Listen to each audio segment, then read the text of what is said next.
everybody, Sylvan over here. Welcome to my first introduction video into self-defense. This is also my first properly made video for Steemit, so bear with me. It may not be a top quality production. So quickly, the basis of this video is mainly for the woman.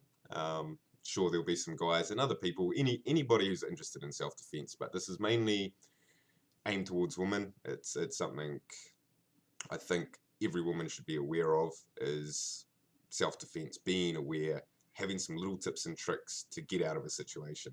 The world we find ourselves in is pretty dangerous at the moment. I mean, there's a lot of good things, don't get me wrong, but there's terrorist attacks, there's rapes, there's beatings, there's all sorts of bad stuff happens on a daily basis. Most of it does not get news coverage. And ideally, you won't find yourself in one of these situations, but be aware it could happen. You need to be prepared. A little bit of my background: I've been studying martial arts for about 20 years. 20 years ago, I started with Taekwondo, mainly kicking, Korean martial art. Did some study into my own styles of martial art, combastics, which is a mix of gymnastics and martial arts. Some of my own freestyle weapon training. I found Shaolin Kempo about 10 years ago. I started training that. 8 years ago, I started training Tai Chi. Since then, I've branched out to focus more on some Shaolin techniques from Shaolin Temple. But mainly Chinese martial arts. The philosophy and the techniques are great. Resonates with me, so that's my background. Do a lot of weapon work myself, which is a handy skill to have for self-defense. Training to a point I can pick up just about anything and use it as a weapon if I need to. And having that mind frame is something I would encourage when talking about self-defense, you know, and we'll get into that. So this video, I just want to give some hints and some mindsets to get into regarding self-defense. In future posts, I will include some techniques with an assistant to show you some basics. They won't be complicated. Complicated won't work for a beginner. You need something quick and easy that you can crack out in a situation and that you'll remember.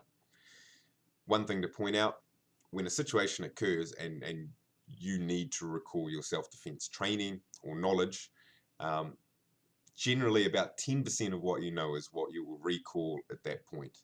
The rest of it is gone in a flood of adrenaline and stress and hormones and everything that's released in a stressful situation. So roughly 10% of it. So if I give you some basics, some easy stuff, hopefully that will help you out if you need it, which hopefully you won't. So that'll come in the future, some techniques. So for now, let's just delve into some of the basics around self-defense. One of the things is awareness. You need to be aware of your surroundings, what's going on around you, the situations that are happening and occurring around you. It's easy to get distracted nowadays, to look at your phone, to virtually pull away from reality, go into that virtual world and ignore what's happening around you. That is not a safe situation. Fine in the comfort of your own home, but out and about, it is a different story. Now, I know there's a lot of things happening in the world. We've got terrorist attacks, there's rape, there's violence, there's all sorts of things happening. It's rather grim when you look at the dark side of what's happening around the world. There is a chance you may find yourself involved in something like that. Being aware of your situations will help. So probably the number one rule of self-defense: don't get yourself in a situation where you need to use your self-defense training. So what I mean by that is be aware. If something's escalating, if you can see somebody starting to get aggro and get in a fight, pull away. Get out of the situation. Remove yourself from the situation before it escalates and before you get into trouble. If you're, as a woman, if you feel you're got some perv following you, starting to get close, you know, move towards a group of people. They're not likely to attack you in in amongst the group of people. They want to do this in the shadows, in the private, and get away with it. So be aware of your situations. Be aware of the people around you. Easy trick for that while you're walking down the street, walking anywhere, is windows. I mean, the reflection from a window, you can see behind you without turning around and being obvious. You can see what's happening. You can see if somebody's getting closer and closer to you as you pass shop fronts. Keep an eye on what's going on around you is a really good tip. Not easy to do, to get into that habit of doing it. I do it just out of the corner of my eye. I keep an eye on what's happening around me. Nothing in particular. I'm not watching anyone in particular. I'm just being aware that there's a group of people behind me. There's cars coming past. It's a good habit to be in, no matter what. Simple things like walking to your car. If you come out of a building, a shopping mall, or whatever it is, your car's parked over in the far end of the car park for whatever reason. Obviously, a good idea is not to park there if you can help it. Don't just stare at your phone and walk to your car blindly. As you come out of the doors and you're still in the light, you're still in a safe environment, just scan the car park. Can you see any dodgy situations? Are there cars parked next to you? Is your car by itself? Is there anywhere somebody could be hiding? As you move towards your car, and again, in the safety of the mall or wherever you're safe, before you move and cover that ground to get to your car, get your keys out ready. Don't have them tucked away in your bag. Walk all the way to your car and then rummage around in your bag trying to find your keys. Have them in your hand, ready to go. Walk with a purpose. Walk to your car. When you get there, have a quick check in the back seat. Make sure there's nobody lurking in there. It does happen. Don't unlock your door miles back. Wait till you're just about at the car. Unlock the door, or use your key if you still use a key. Jump in, close the door, lock it, and then rummage around in your bag, finding your phone, finding all your bits and pieces. Simple trick like that.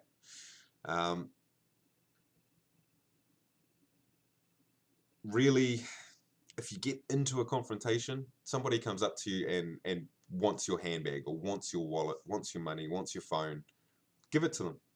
It is not worth getting into a situation where you could put yourself in danger over a wallet or a phone. Easily replaced, cancel your cards. It's a hassle, but it's better than being in A&E or in a coffin. It's not worth it. If something happens, you want to make noise. If there are people around, you want to be creating noise to draw people in. If you manage to break away from somebody who's grabbed hold of you and you're making noise and there are people coming, they're probably just going to scarper. If you're still isolated and by yourself and nobody's around and you're being quiet, scared, they're going to have another go. So make noise, attract a crowd, be aware of what's happening. As far as easy weapons, walk into your car with your keys in your hand ready to go will help if you need to attack. If you need to punch somebody, if it comes down to it, you've got something strong in your hand, you can use it. Some people will recommend having a key out that you can gouge, go for the eyeballs, something like that. So you can if you want. It's not the best weapon. As a woman, you've probably got long fingernails. Not trying to be sexist, you probably do. Natural weapons. Go for the eyes. Go for the throat. If you're needing to use these self-defense tricks and the techniques I'll teach you later, you're already in a serious situation. Don't hold back. Don't worry about hurting them. Don't worry what will happen with court later on. You need to get out of that situation. If you feel it's that urgent, you need to be calling on your self-defense knowledge, then don't hold back. Go for it. Basically, soft points on a guy, the groin. I mean, that's the number one. Go for the groin. You can take a guy down with enough pressure to his groin. Eyeballs, grabbing ears, hair, all the soft spots, around the neck.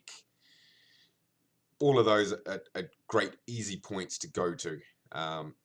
Another one is hyperextension of joints or bending joints the wrong way. If a guy has come up and has you in a bear hug from behind and tries to pull you off your feet to drag you away, if he's taking your weight and you're off the ground, lift your leg up and stomp it onto his kneecap with the idea of buckling that kneecap the wrong way. If that doesn't work, try it again. Thrash around. Go for the instep. Stamp down on the top of his foot. There's a lot of nerves that run through that area, and a well-placed stomp can cause a lot of pain and almost double a guy over, especially if you're in stilettos for whatever reason. So being aware, you can use these weapons, your keys, your fingers, fingernails, hands, gouging, all of that. I know it sounds quite rough, but it's not. In these situations, it calls for it.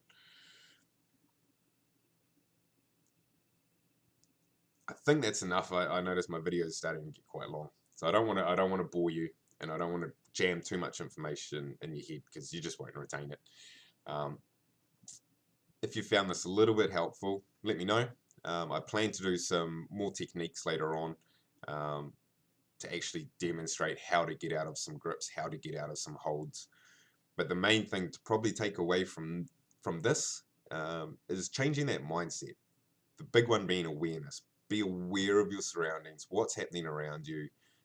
Get out before it escalates too much. If you see something going down, could turn dodgy, do something about it before it turns dodgy.